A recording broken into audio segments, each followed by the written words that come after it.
Hi, my name is Becca. Welcome back to Raising Them Simply. Here we share all about our secular homeschool as a family of 5. And today we're going to chat about prioritizing and making time as homeschooling parents and homemakers. If you are new here, I have a 2nd grader, a preschooler, and a toddler running around in the mix. I'm also a part-time working mom as a nurse, so this channel is all things homeschool and how we make it work for our family. So if that interests you at all, please hit that subscribe button. It is a free way for you to be notified of future videos, but let's jump into it. So homeschooling our children is a big undertaking, and managing our home is also a big undertaking, and sometimes it's hard to feel like you can juggle it all or make it all work for your family. And this video, we're just going to chat about different things that we do in our house to try to make things a little more balanced and less overwhelming during our weekly routines. The number one thing that I do is I involve my children. We have different expectations or responsibilities that my children have every single day, as well as different things that they have during the week to make things run more smoothly in our house. There's tons of research out there. It's very beneficial for your children to have some sort of responsibilities, but I also feel like if they are part of our family, they should be participating in the flow and how everything runs as well. So for example, daily, my oldest is responsible for unloading the dishwasher 1 time a day. Now, I specifically say 1 time a day because we cook majority from scratch and we're home all the time. So there's constantly dishes to do. It's not uncommon for me to have to run the dishwasher 2 or 3 times per day. That's just how it works here. So I usually, or I should say rather, sometimes I give my son the option. Sometimes I just want to get the kitchen clean because it's bothering me, and I will go ahead and do the dishes in the morning, and then before bed he will unload the dishwasher. Sometimes he wants to just get it out of the way, and we have that ability to go a little bit slower in our day, and so he will do the dishwasher in the morning. My preschooler's responsibility is to feed and give the dog water every single morning and night. So that is her daily responsibility. Of course, there's other things like they should be picking up after themselves in our communal areas and things like that.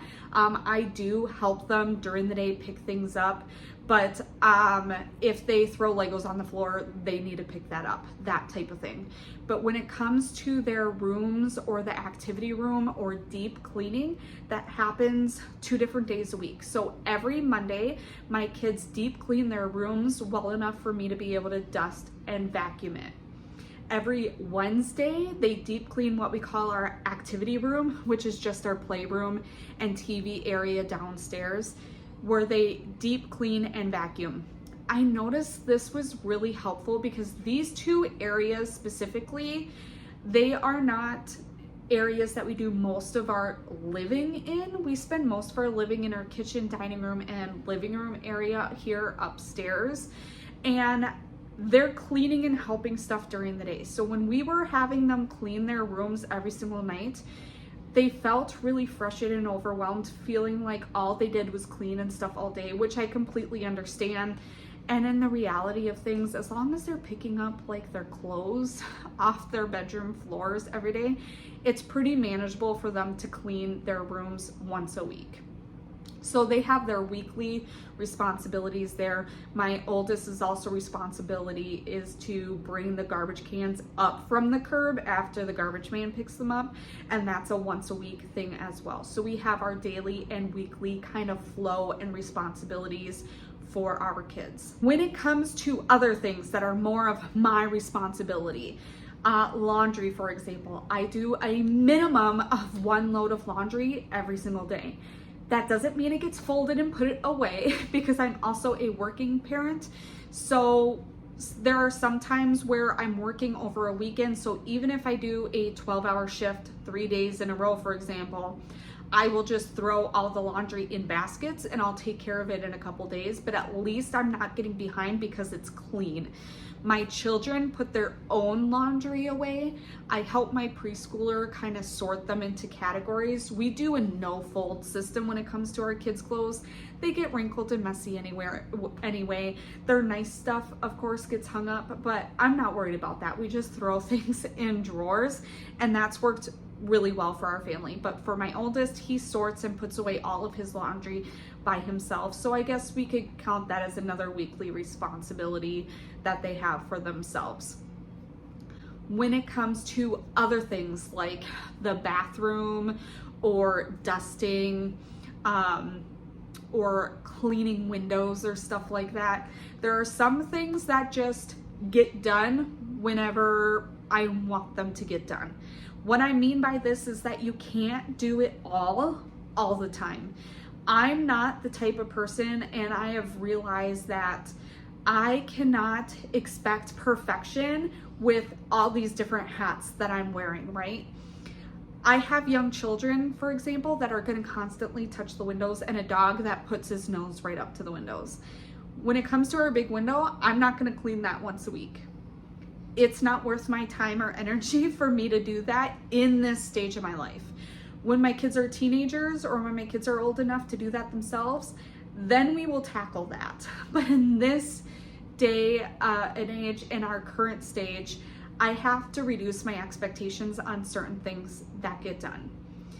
Vacuuming, for example. I am one of those people that if I'm stepping on crumbs or if I see dog hair rolling around, it really bothers me and it's really overstimulating. So vacuuming gets done about 5 days a week in our house, at least in our main living areas. I don't do the stairs or the kids' bedrooms or downstairs nearly as often, but downstairs, while we have hard floors and young kids and a shedding dog, that is a must. For the bathrooms, I do have a whiteboard that is set up for a month. I did a video on this like a long time ago. I'll link it down below. The system is still working great as just a visual reference, but on that whiteboard, I have our daily responsibilities and weekly responsibilities written on there in different colors for each member of the family. So each member of the family knows what color corresponds to them, and it writes down what they need to do. So for example, I have every Friday as cleaning the bathroom day. Does that mean it gets done every single Friday? No, it might get done on a Wednesday or Thursday because the kids are taking a bath and I've got 10 minutes where I can wipe down all the surfaces and still watch them, for example. Or if I know I'm gonna work Friday, Saturday, Sunday, and today is Thursday, I'll go ahead and take 15 minutes and just set a timer and wipe it down real quick. But it is a great visual reminder because I notice sometimes that if things weren't written on that whiteboard, they wouldn't get done. For example, the fridge. I go through the fridge every week and toss things out or kind of take an inventory of what we have before we go grocery shopping, but I don't scrub the fridge down every single week. It's just not something that ends up working in our family, but I have on there twice a month on that whiteboard that the fridge needs to get wiped down. And it's a great reminder that, hey, I should probably wipe down the fridge because it's on there for tomorrow. So I might as well just do it while I've got time. And that works really, really well for us. One of the other things that we do that I think really gets overlooked that we've been really pushing the last year and has made such a big difference for our homeschool is that we say no way more often. Now, especially as homeschoolers who get told all the time that we don't socialize and all that stuff, we know we socialize. Most of the time, to a fault, we over socialize or we feel like we need to over schedule our kids. But we say no to a lot of things now, which has really helped because at the end of the day, our job is to educate our children and we need to respect the boundaries within that. So we do not do anything in the mornings if it's a school day. I know that between 9 and 12, those are our school hours. My phone is put away. My husband knows not to call or text me during that time unless it is an emergency. unless there is a super cool activity that happens, once a year or something within those times, we don't do play dates or anything within those times.